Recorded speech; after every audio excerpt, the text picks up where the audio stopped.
Assalamualaikum warahmatullahi wabarakatuh. Perkenalkan, nama saya Julita Apriega, NIM 20020011 dari Prodi Pendidikan Seni Rupa. Yang terhormat kepada Bapak dosen pengampu mata kuliah pengantar kewirausahaan, yakni Bapak Dr. Hanif Al-Qadri, SPD MPD. Baiklah, pada kesempatan ini saya akan mencoba menjelaskan sedikit mengenai strategi kewirausahaan.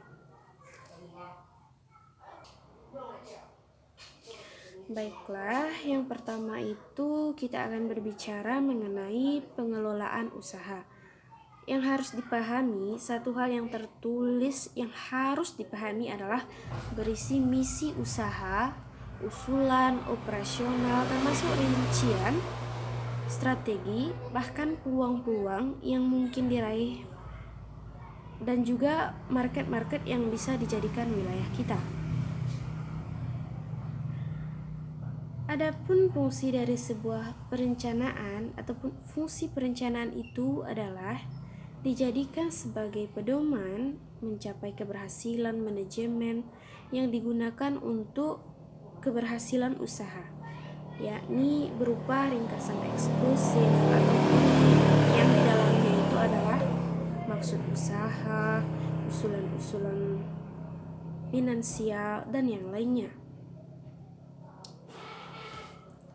Yang kedua adalah pengelolaan keuangan.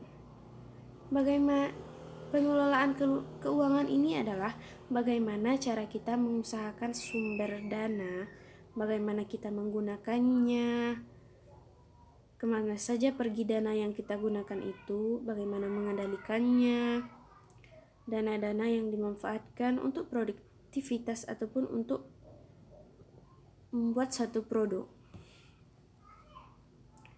Jadi yang perlu diingat oleh seorang calon wirausaha itu adalah harus memahami persoalan manajemen kewirausahaan yang terutama adalah di bidang keuangan.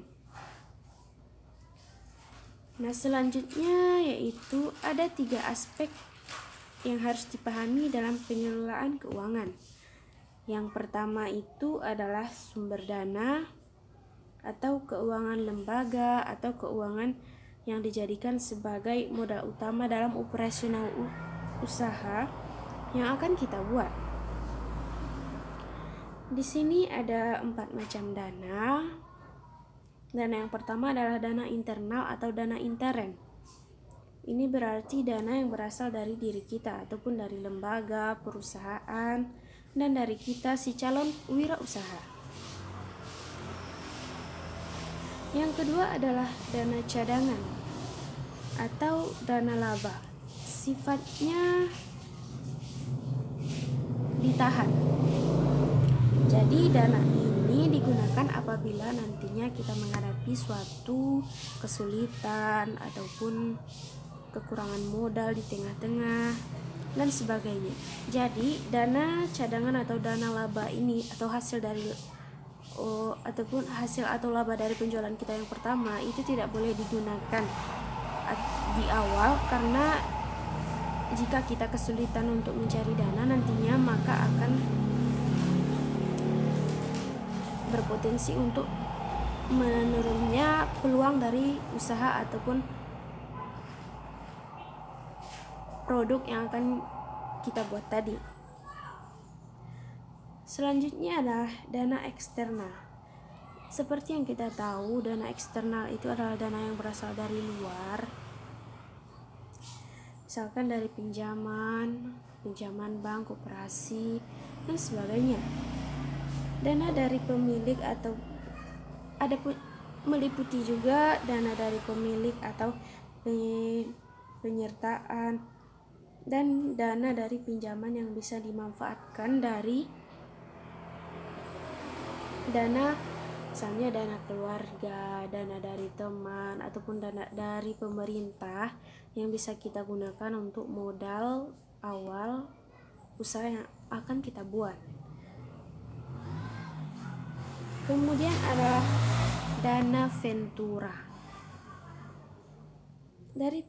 Dana ini berasal dari perusahaan yang ingin menginvestasikan dananya pada perusahaan yang kecil yang memiliki potensi ataupun potensial.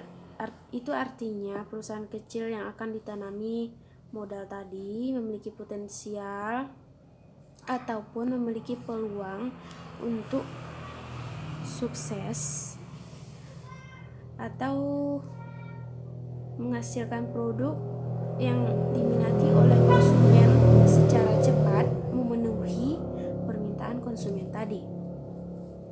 Nah, yang selanjutnya itu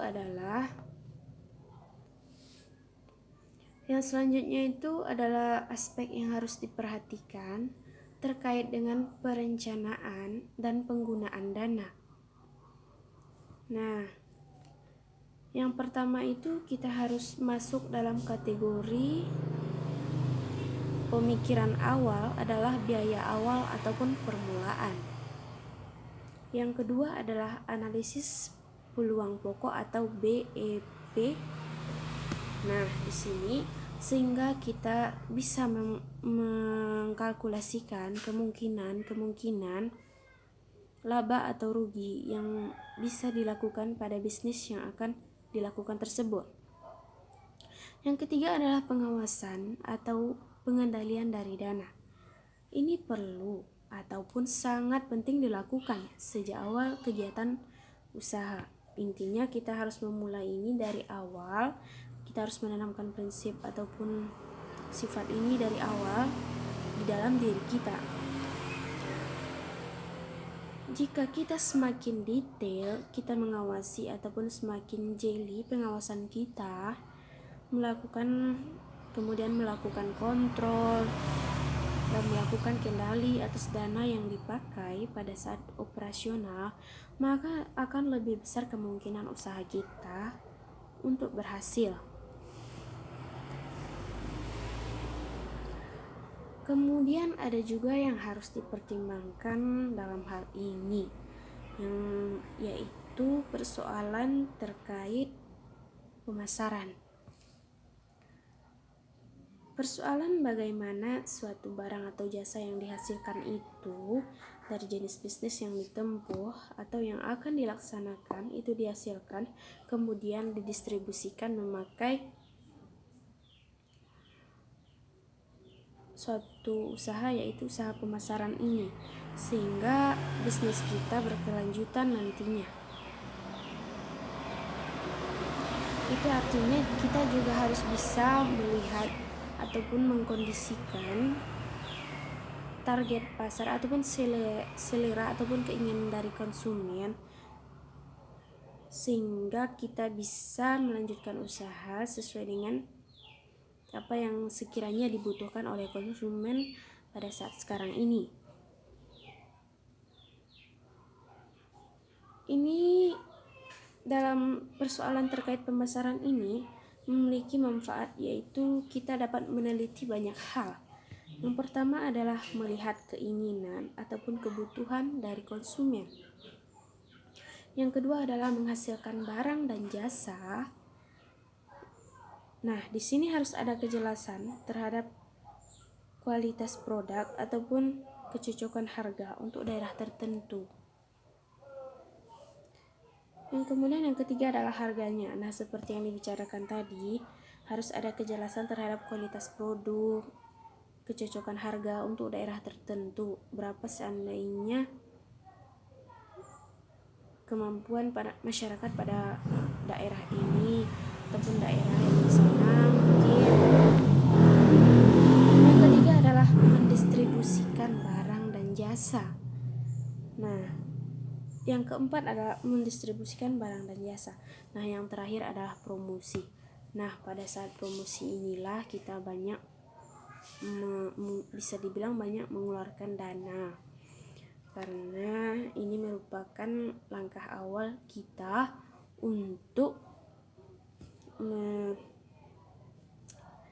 mendapatkan suatu hubungan atau jejaring dengan yang lain, karena promosi merupakan strategi terbaik juga untuk kita memasarkan produk ataupun hasil dari apa yang kita buat tadi. Nah, ada juga yang harus dipertimbangkan dalam kaitan strategi pemasaran. Yang pertama itu adalah harus ada strategi pemasaran, harus ada perencanaan pemasaran, kemudian mix marketing, kemudian kiat pemasaran atau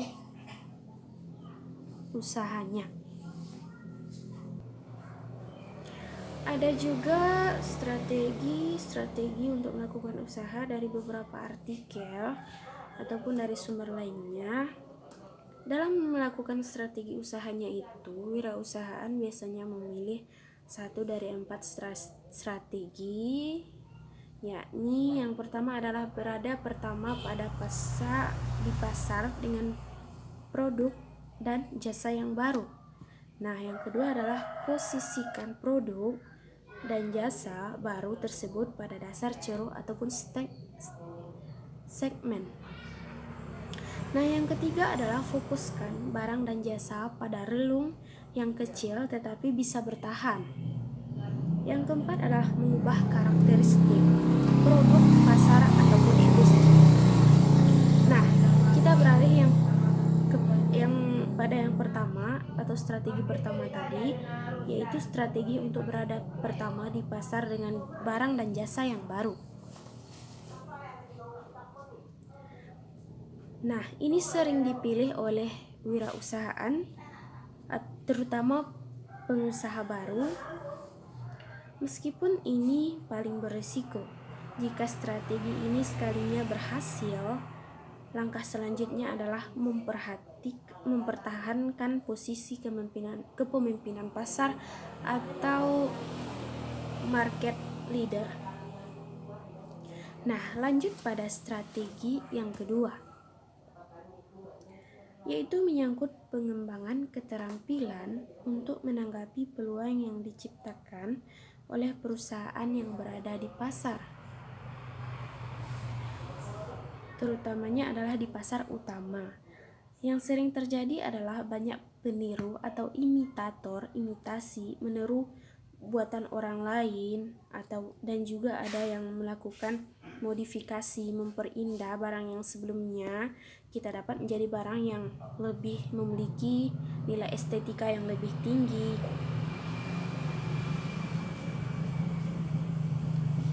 Dan juga ada jasa untuk menciptakan nilai yang lebih tinggi bagi pembeli. Bila demikian, wirausaha perlu memindahkan daya saingnya ke segmen pasar kecil yang dipandang perusahaan tidak memiliki peluang. Nah, lanjut pada strategi yang ketiga, yakni perubahan karakteristik produk yang berbasis pada inovasi. Seperti yang kita tahu adalah inovasi itu adalah suatu proses menciptakan ataupun membuat suatu karya menjadi lebih baik dari karya yang sebelumnya. Nah, strategi ini dilakukan dengan mengubah produk dan jasa yang sudah ada. Misalnya manfaat, nilai, dan karakteristik lainnya.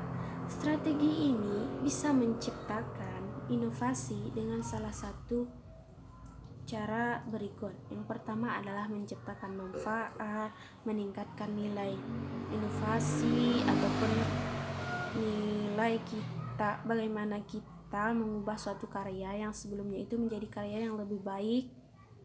Nah, dan yang ketiga itu adalah beradaptasi dengan lingkungan sosial dan ekonomi konsumen ataupun pelanggan. Dan yang keempat adalah menyajikan apa yang dianggap bernilai oleh pelanggan, karena hal ini merupakan salah satu hal yang paling penting. Jika kita mampu melihat apa yang diinginkan ataupun kebutuhan dari konsumen, maka akan memberikan peluang yang besar untuk kita menjadi seorang wirausahaan yang sukses. Nah, kesimpulannya adalah perusahaan dapat bersaing apabila konsisten dan berkesinambungan memperbaiki produk ataupun barang dan jasa ataupun prosesnya sendiri. Nah, sekian yang dapat saya sampaikan.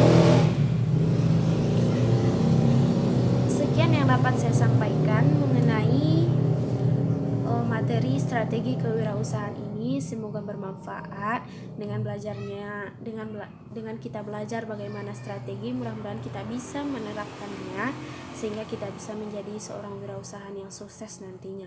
Semoga materi ini bermanfaat bagi kita semua.